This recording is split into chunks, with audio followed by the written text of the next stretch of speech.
Welcome back. Chapter 12 of To Kill a Mockingbird.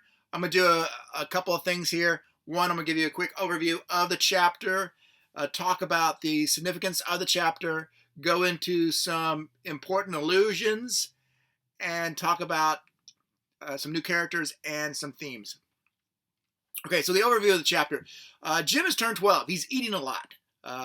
Calpurnia is calling him Mr. Jim now. And you get he's eating so much that Scott asks him if he has a tapeworm. Note that there's a couple things in this book that's already been introduced. You have tapeworms, ringworms, hookworms have all been talked about. They're all parasites. There might be a reason why you have, besides the fact that this is farmland, that you have these three parasites that have been introduced. You also have a letter from Dill saying that he isn't coming back. And on 132, we get Scout comment on this. But summer was Dill, by the fish pool, smoking string, Dill's eyes alive with complicated plans to make Boo Radley emerge. Summer was the swiftness with which Dill would reach up and kiss me when Jim was not looking. The longings we sometimes felt each other feel. With him, life was routine. Without him, life was unbearable. I stayed miserable for 2 days.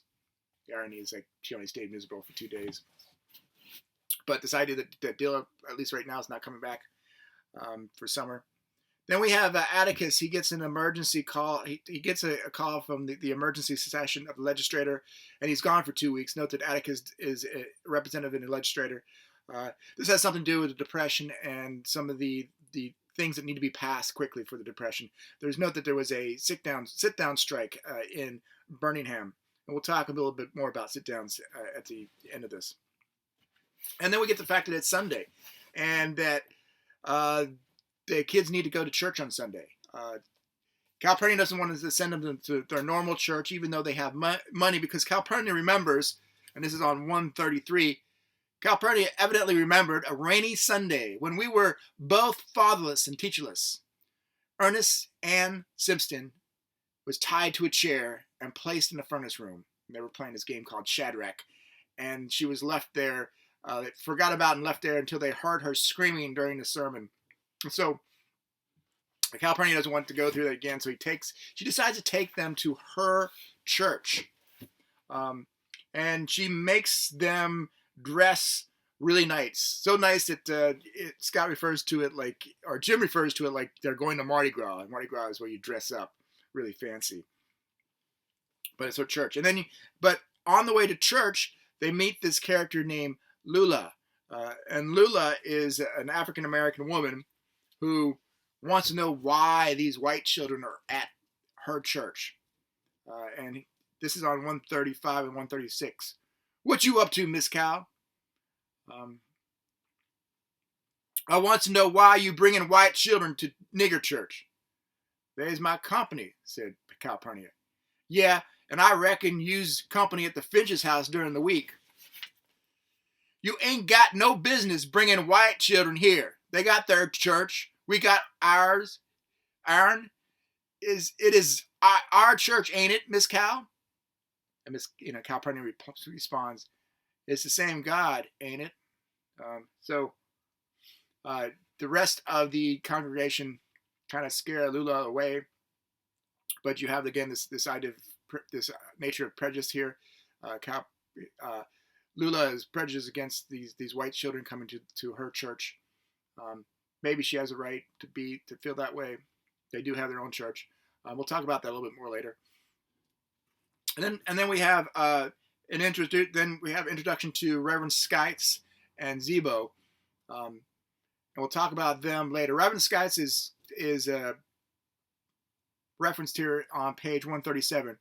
Reverend Skites was standing behind the pulpit, staring the congregation to silence. He was a short, stocky man in a black suit, black tie, white shirt, and gold watch chain that glinted in the light from the frosted windows.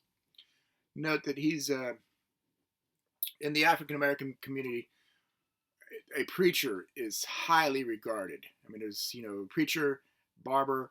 Those are professions that are highly regarded. but a preacher, perhaps the highest position in the actual African American community.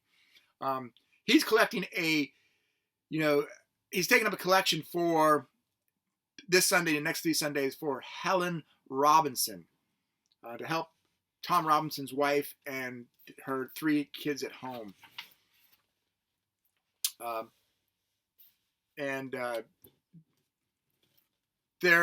He has to take up 2 collections because the first collection is not enough. And this is on 139. To our amazement, Reverend Skies emptied the can into the table and raked the coins into his hand. He straightened up and said, "This is not enough. We must have $10. You all know what it's for. Helen can't leave those children to work while Tom's in jail. If everyone gives 1 more dime, we'll have it." And then, of course, he locks the doors, so he's going to lock them in until they find the money to the $10. Note that Calpurnia, going back to this idea of someone being your guest, Jim and Scott are her guest at church, is that she actually pays, gives them money to put in the collection bin the first time around, because even though they've been given money by Atticus, because they are her guests, and as her guests, he is supposed to take care of them. This goes back to the very first couple of chapters, chapter 3, I think it was, where Walter Cunningham is in the house, and Calpurnia says, that boy is your company, and if he wants to eat up the napkin, let him. This idea that you take care of your guests. You also have this thing called lining. Scott quickly realizes that they do not have books or hymn books in this church, and this is important because 1, they can't read, but 2, they're impoverished. But you get this idea of lining, where Zebo, another character we'll talk about later, sings the first line and the congregation repeats. So he sings a line, the congregation repeats, and then they sing the whole thing, the whole chorus together. Then we get into, after church is over, this idea, Scout, asks why Helen Robinson can't find a job. And Reverend Skies says, "To tell you the truth, Miss Jean Louise, Helen's finding it hard to get work these days when it's picking time. And it's because, old Mr. Bob Yule accused him of raping his girl and had him arrested and put in jail." So the reason why Helen Robinson can't find work is because of what her husband is accused of, which is rape, raping a white woman. Of course, Scott says, "Well, everyone knows that the Yules are, trash," and because he remembers, Atticus's talk about the Yules.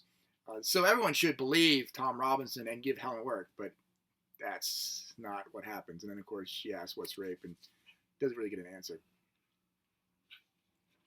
And then we get into this talk about Calpurnia and being one of the few people who can read. And Calpurnia has taught her son Zebo how to read too. So there's only about 4 people in the African American church that can read. She is one of the 4. Zebo's another one. And there's this discussion that happens. And I want to talk about it, but let me read it first. "Cal," I asked, "why do you talk nigger talk to your folks when you know it's not right?" "Well, in the first place, I'm black. That doesn't mean you have to talk that way when you know better," said Jim.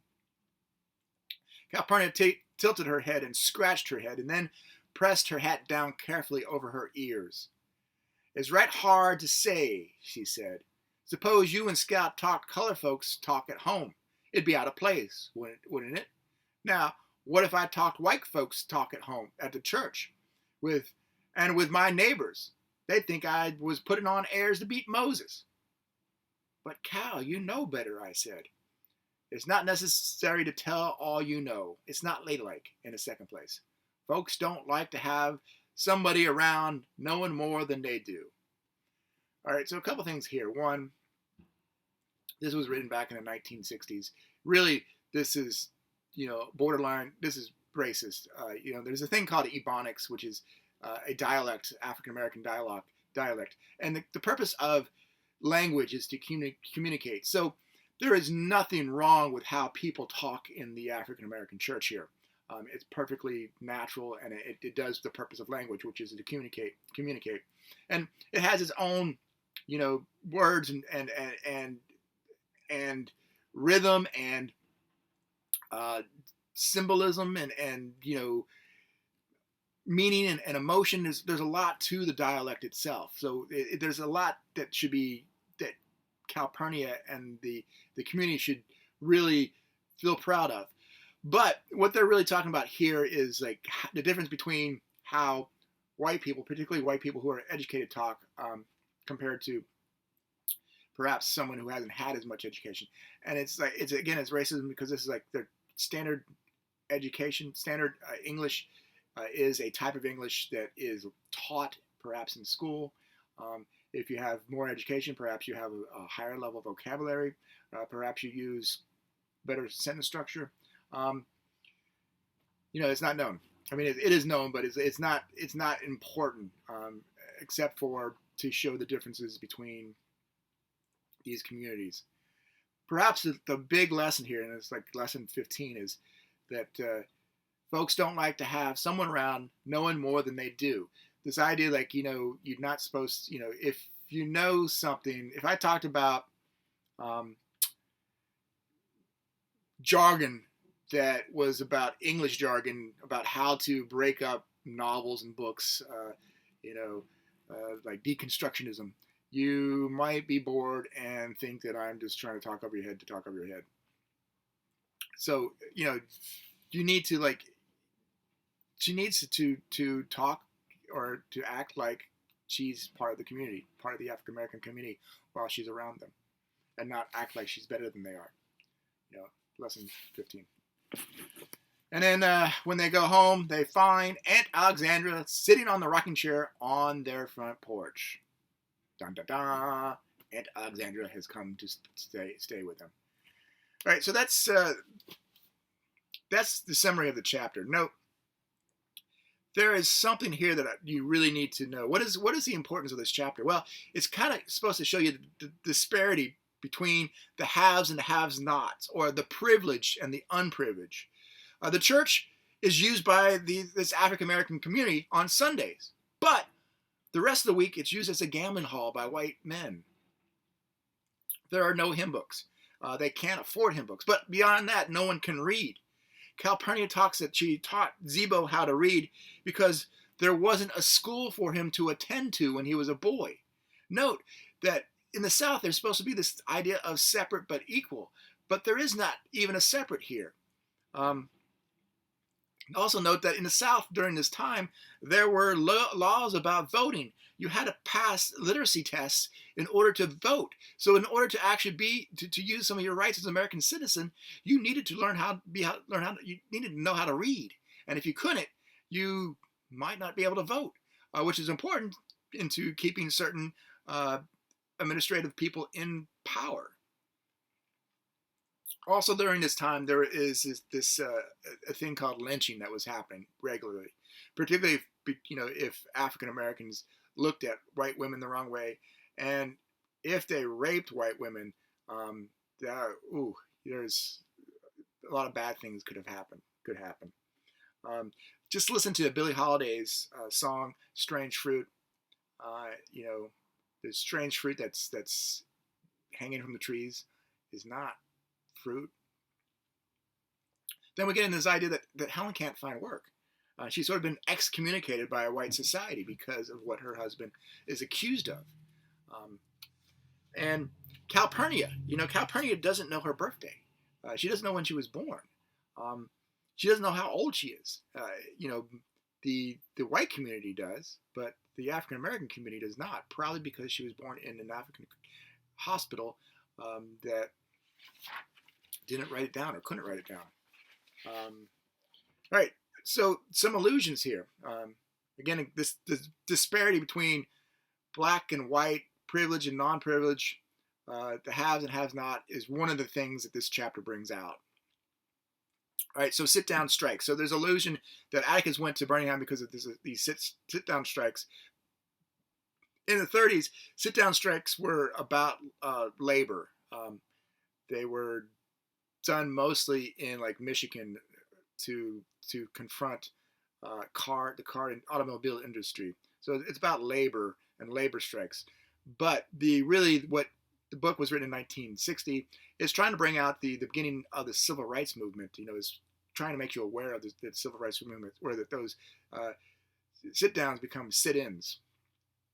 And the book was not written long after the Montgomery bus boycott. Then you also have a series of religious allusions here. You have Shadrach. Shadrach is from the book of Daniel in the Bible, and it's really Shadrach, Meshach, and Abednego. There are three Hebrews who refused to bow down to the image of the king of Babylon, and are thrown into the furnaces because of this. They are saved by God because of their faith. Then you have the Garden of Gethsemane, which is where Christ was betrayed and arrested. Then you have Mardi Gras, which is the day before Ash Wednesday. Ash Wednesday is it's a very religious ceremony, carnival, to celebrate the day before Lent and the 40 days before Easter. Then you have this painting that's in the church, the only painting in the church, this African American church, which is called First Purchase. Again, First Purchase is does an allusion to think about as far as like slavery goes. It's the first thing that they purchase with their earnings, is this church. One of the first things you do when you set up a new town is build a church. You have Hunks, Light of the World, which is a figure of Jesus preparing to knock on an overgrown and unopened door. Now, faith is, really important for those who are facing great obstacles. And really what the author's tone here is, what Harper Lee's tone is that God seems to be on the side of this African American community and on Tom Robinson's side against the oppressors. So all these sort of religious allusions here sort of reinforce not only this idea of faith, but the idea of God being on the side of the have-nots. You also have allusions to Blackstone's Commentaries, which is a treatise on common law. This is what Calpurnia uses to teach Zebo how to read, and it's a very dry book, but it is broken up into three sections: the rights of persons, the rights of things, property, and on private and public wrongs. So the treatise on common law of England, the primary book before the Revolutionary War. But if you just look at those things, the rights of persons, the rights of things, which is property, private and public wrongs, you get this idea of all those in this African American community. The rights of the person would, of course, be Tom Robinson's. The rights of things, property. African Americans used to be property when they're slaves. Private and public wrongs. Well, when you get to the court case, you'll see both the private and public wrongs that have happened, both to Tom Robinson and to May Ella Ewell. All right, let's talk about two new characters. One, you have Zebo. Zebo is the son of Calpurnia.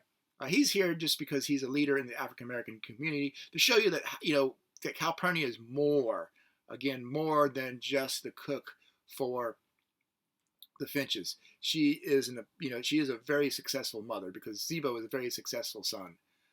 You also have Reverend Sky. He's again a leader in this African community. He's going to be important when we get to he's a minor character in the book, but he's going to be important when we get to the court case. All right, themes here. The meaning of duty. Think about Calpurnia's meaning of duty. She needs to take care of Scout and Jim by taking them to church, sticking up for them against in the presence of Lula. You also have Reverend Sky duty to take care of the Tom Robinson's family, Helen Robinson and her children, even so much as to lock them in a church. And You also have the nature of prejudice here. You know, the Lula, you know, being prejudiced against the you know, white children coming to her church because they have their own church.